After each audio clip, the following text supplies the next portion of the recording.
Hello लोगोफोर खुलुमबाय। आंनि बे गोदान भिडिअनि गेजेरजों नोंथांमोन गासिखौबो बरायना लाबाय। आसा खालामो नोंथांमोना बयबो मोजाङै दं होननानै। जोंहा दिनैनि भिडिअआ जागोन दाखालि बावैसो जाय बिथांमोना इउजि डिग्री एबा BA BSc BCom BCA आव फार्स्ट सेमिस्टार आरो थार्ड सेमिस्टाराव बेटारमेन्ट आरो बेक थानायनि एग्जामनि फर्म फिलआप खालामदोंमोन। बिथांमोना दायो एडमिट कार्डखौ डाउनलड खालामना लानो हासिगोन दै। एग्जामाथ' जोंहा थार्ड सेम आरो फार्स्ट सेमनाबो जोंहा 11 नभेम्बरनिफ्रायनो जागायगोन नालाय। नोंथांमोना दायो एडमिट कार्डखौ डाउनलड खालामना लाबानो जाबाय गाव गावनि मबाइलावनो। नोंथांमोना नैबे नटिसखौ नायबानो जाबाय। एडमिट कार्ड ओंखारनायनि जोंहा नटिसखौ हगारखादोंमोन नालाय 5 नभेम्बरावनो हगारदोंमोन। नायबानो जाबाय नोंथांमोना नायबानो जाबाय। एडमिट कार्ड ओंखारनायनि जोंहा नटिस होखादोंमोन। माब्ला ओंखारगोन जोंहा 8 थारिखआव ओंखारगौमोन नालाय। नै जोंहा दायो नभेम्बरनि 8 थारिख नालाय दिनै। नोंथांमोना दायो एडमिट कार्डखौ डाउनलड खालामना लानो हासिगोन। माबे टाइमनिफ्राय जोंहा एक्टिभ जादों 1 थानिफ्राय आरोना 1 PM निफ्राय एडमिट कार्डआ ओंखारबाय। नोंथांमोना डाउनलड खालामना लानो हासिगोन। एरियर आरो बेटारमेन्ट रेगुलार नङा दे।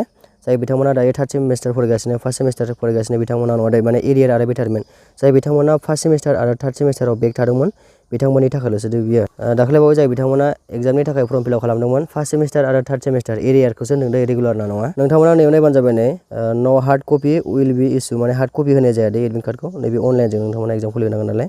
दायो आं नोंथांमोननो एडमिट कार्डखौ माबोरै डाउनलड खालामनांगौ आं नोंथांमोननो खोन्थानोसै। नोंथांमोना नायबानो जाबाय। गाव गावनि मबाइलावनो डाउनलड खालामना लाबानो जाबाय। दायो नोंथांमोना एडमिट कार्डखौ डाउनलड खालामनो थाखाय गाव गावनि मबाइलावनो थानाय जिखुनु जाया मोनसे ब्राउजाराव फैदो। आं दायो आंनि क्रोम ब्राउजाराव फैबाय। नोंथांमोना आरो आङो भिडिअनि डिसक्रिपसनावबो लिंकखौ होनो हागोन दे। नोंथांमोना लिंकआव थुनानैबो डाउनलड खालामना लानो हागोन। दायो आं नैबे सार्च बाराव थुनोसै।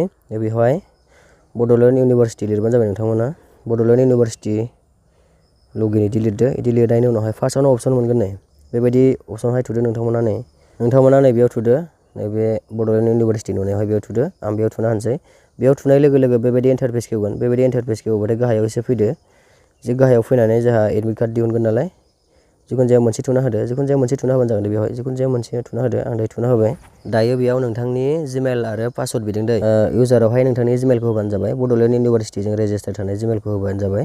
आरो पासवर्डआबो नोंथांनि जिमेलावनो हाबफैखायो नालाय।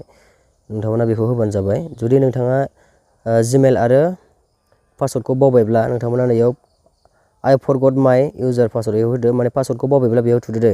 बेयाव थुनानै नोंथांमोना पासवर्डखौ माने मोनफिननो हागोन आरो ना, गोदान पासवर्ड। नोंथाङा बड'लेण्ड इउनिभारसिटिजों रेजिस्टार थानाय जिमेलखौ बेयाव होदो। होनानै साबमिट होबानो नोंथांमोननि जिमेलावहाय मोनसे पासवर्ड थांफिनगोन। बेखौ पासवर्डखौ बेवहाय होबानो नोंथांमोना लगइन खालामनो हागोन दे। दायो आं आंनि इउजार आइडि आरो पासवर्डखौ होनानै लगइन खालामनोसै। नोंथांमोनाबो होनानै लगइन खालामबानो जाबाय। दायो आंना माने सेभ दंखायो नालाय बेबायदि थुबानो ओंखारफैबाय। बेबायदि ओंखारफैयोब्ला नोंथांमोना नायबानो जाबाय। नै बेबायदि इन्टारफेस खेवगोन। नोंथांनि प्रफाइल नोंथांनि गासैबो डिटेल्सआ बेयाव ओंखारफैबाय दे। नोंथांमोना नैबेयाव थुबानो जाबाय एग्जामिनेसनावहाय। नैबे एग्जामिनेसनाव थुबानो जाबाय नोंथांमोना। दायो आं इयाव थुनानै होबाय। बेयाव थुनायनि उनावहाय नोंथांमोना एसे गाहायाव फैबानो जाबाय। नोंथांनि रुल नाम्बार नोंथांनि रेजिस्ट्रेसन नाम्बार बेयाव ओंखारफैजोबबाय दे। नोंथांमोना नैबेयाव थुदो दायो। जा एडमिट कार्डखौ डाउनलड खालामगोन नालाय नैबे एडमिट कार्डआवहाय थुदो। नैयाव एडमिट कार्डआव थुबाय गोजौआवहाय। बेयाव थुनायनि उनावहाय बेबायदि इन्टारफेसखौ लडिं जागोन दे। नोंथांमोना नै बेबायदि फैयोबा बिदि नायबानो जाबाय। नोंथांमोना नै मा सेमिस्टारनिखौ नोंथाङा एप्लाइ खालामदोंमोन नैयाव नायबानो जाबाय दे। नोंथांमोना फार्स्ट सेमिस्टारनिखौ एप्लाइ खालामदों। माने दायो नै फार्स्ट सेमिस्टारखौ एप्लाइ खालामदों नालाय फार्स्ट सेमिस्टारनि एडमिट कार्डआ फैबाय। मामोन जोंहा एरियार बेटारमेन्ट। जोंहा नैबेखौ डाउनलड खालामनो थाखाय नैबे एडमिटआव थुनांगौ दे। सिगांनि एडमिटखौबो नोंथांमोना गाहायाव नायब्ला नुगोन नै डाउनलड खालामनायनि अपसन दंखायो। सिगांनिखौ माने डाउनलड खालामफिननो हायो दे। दायो जोंहा फार्स्ट सेमिस्टार जोंहा एग्जाम जानो गोनांखौ जोंहा डाउनलड खालामगोन नालाय नैबे एडमिटआव थुदो। इयाव थुनानै डाउनलड खालामनो हागोन।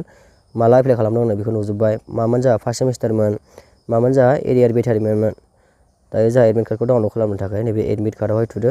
नैबे एडमिट नुदोंना नैयाव थुदो।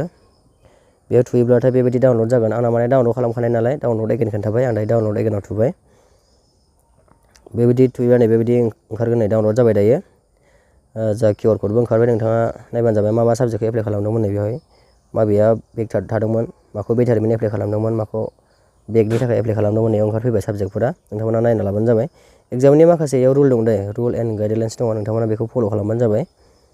बेखौ फरायबानो जाबाय। नोंथांमोना फल' खालामदो। नोंथांमोना एग्जामनि थाखाय बेखौ जिर'स खालामलांबानो जाबाय। नोंथांमोना एग्जामखौ मोजाङै लिरबानो जाबाय। आंनि बड' स्टुडेन्ट फेमिलिनि जानानै नोंथांमोनखौ बेस्ट अफ लाक जासिहरबाय। दिनैनि भिडिअआ बेखिनियानोमोन। नोंथांमोना एडमिट कार्डखौ डाउनलड खालामना लाबानो जाबाय गाव गावनि मबाइलावहाय।